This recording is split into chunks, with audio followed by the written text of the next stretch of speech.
Hey everyone, and welcome to Pumpkin Abbey. So, like a lot of you, I'm sure, I like to use corn stalks in the fall decoration.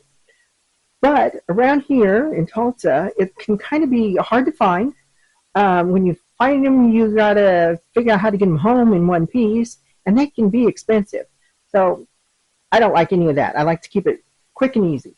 So what I do, I grow my own corn to use just for the stalks. I don't care about getting any ears of corn on it or any of that stuff. Just growing it just for the stalks. So I do it a little bit different than I would if I was going to use it to eat. To start with, instead of buying any special variety of corn, I just go to the pantry and I get out the popcorn.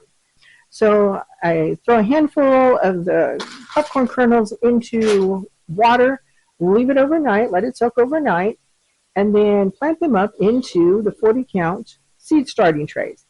That means, yes, I start them under grow lights inside, and then I plant them out into special pots. I have two pots that specifically used for growing the corn. Corn sprouts pretty easily, so once they sprout and get about 4 to 6 inches, I go ahead and I plant them out into the pots on the drip. It gets consistent water the whole season. Here in Tulsa, we plant corn in late March, early April, sometime in there, and then harvest sometime in July.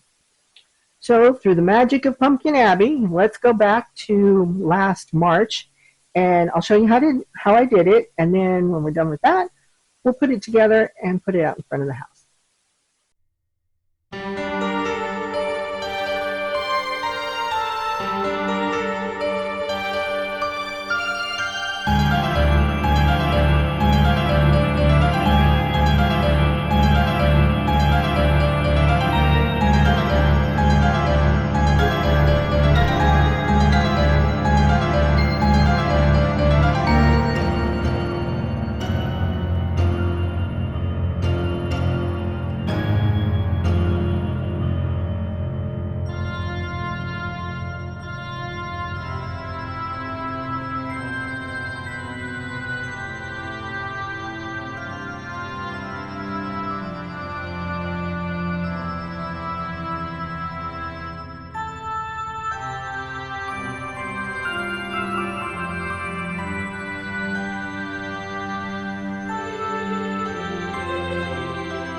So here they are, all finished up, and I think they turned out great. We'll probably add some pumpkins and maybe some gourds before Halloween night.